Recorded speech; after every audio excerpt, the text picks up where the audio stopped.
Thank you. It's great to be a part of We Day. I love Free the Children. This is a fantastic gathering. I've had the privilege of speaking to groups with Free the Children a number of times, and this may be the most excited group that I have seen yet. You guys are doing great. It's great to be here in the home of the Toronto Maple Leafs. And by the way, congratulations to the Canadian Olympic team on 18 medals, including a gold from Toronto's own Rosie McLennan.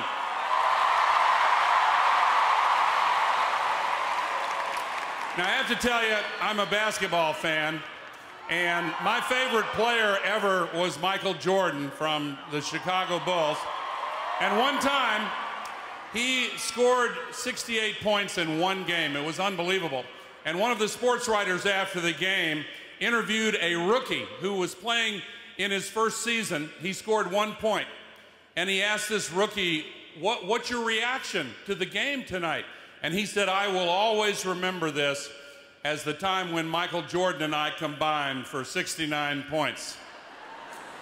Well, I'll always remember this as the time when I combined with Craig Kielburger and Mark Kielburger and all of you to save the children and free the children on We Day. I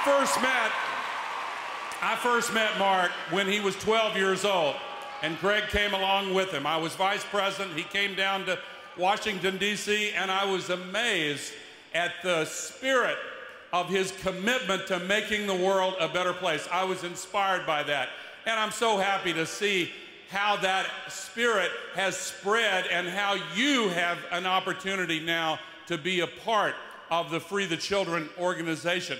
And congratulations to each and every one of you for getting here, because you've been chosen, and you have chosen yourselves by making a commitment to make the world a better place. I am inspired by you. Thank you for that and for what you are going to do. And don't ever think for 1 minute that you cannot succeed in making the world a better place. I remember when I was 13 years old, growing up in the southern part of the United States at a time when, I know it's hard to believe, but people were discriminated against because of the color of their skin. Some places wouldn't even allow them to come in to order a meal or a soda or go to the same restrooms. It was unbelievable. And I remember when that started to change, and it was young people who started to say, this is wrong, and they started to ask their parents and elders, tell me again why this is okay. And when the answers weren't easy to come by, the world started to change. We have seen change in South Africa with the end of apartheid. We have seen change in the communist countries with demands for freedom. Now we face another challenge. And you know that all around the world, there are things that need to be changed. And on a global basis, we now have a climate crisis. Some people call it global warming. And essentially, we're putting 90 million tons of heat-trapping global warming pollution into the atmosphere every 24 hours. And it is causing tremendous problems. Storms are getting stronger, droughts are getting longer and deeper, floods are getting worse, the ice is melting, the North Polar ice cap, 50% of it gone already. But these problems should not make us feel, oh, woe is us. It should make us feel it's time to get busy and change these things and stop all this pollution and make the world a better place.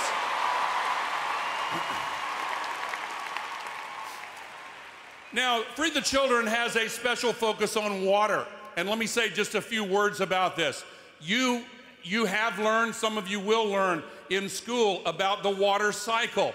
The water evaporates off the oceans and into the air, and then it falls as rain and runs through the streams that become rivers back to the sea.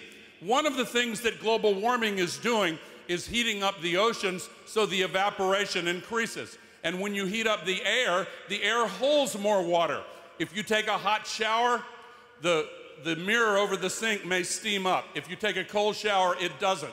Well, the atmosphere of the earth is the same way. When it gets warmer, it holds more water. So when it rains or snows, more of it falls at one time.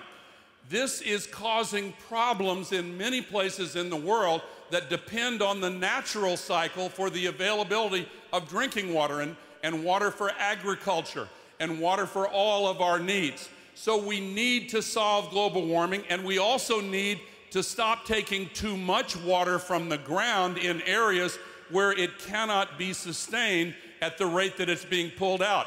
Right now, today, in my country, in the United States, there are many states that are in a drought emergency.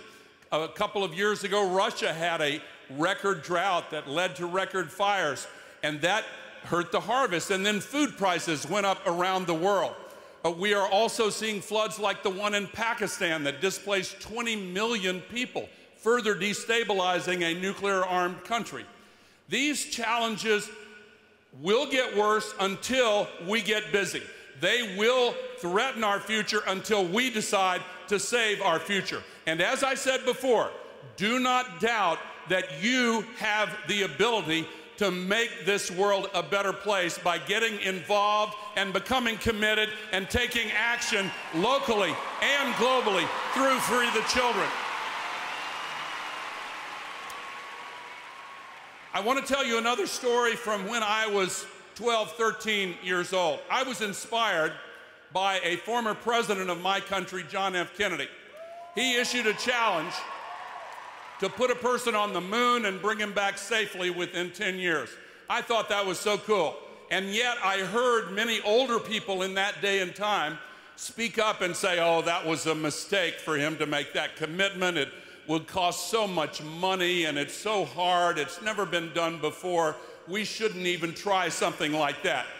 8 years and 2 months later, Neil Armstrong and Buzz Aldrin set their feet on the surface of the moon. And the moment they did so, in NASA's mission control, there was a great cheer that went up because they had succeeded. And you know, the average age of the systems engineers in NASA's mission control that day was 26 years old. Think about that. It means that when they heard that challenge, their average age was 18 years old, and they decided to commit themselves to be a part of that great journey, to be a part of succeeding in that unbelievable mission. We have a mission now. You can commit yourselves to it. Together we can succeed. Together we can save the future, free the children, make this world a better place. Now, we heard some stories earlier, inspiring stories about people working in villages in Africa. There is an old saying, an old African proverb, if you want to go quickly, go alone. If you want to go far, go together. It's a little bit like the pencil story that Craig and Mark told. Well, we now have to go far quickly. That means we need you. We need you to put your hearts in it. We need you to get a good education and prepare yourselves with the knowledge and the skills that will make you better advocates for the kind of change that we need in the world. Be the change. You can become the change that you wish to see in the world. I want you to think now about your lives. Think about what you would like to be doing when you're 40 years old, 50 years old.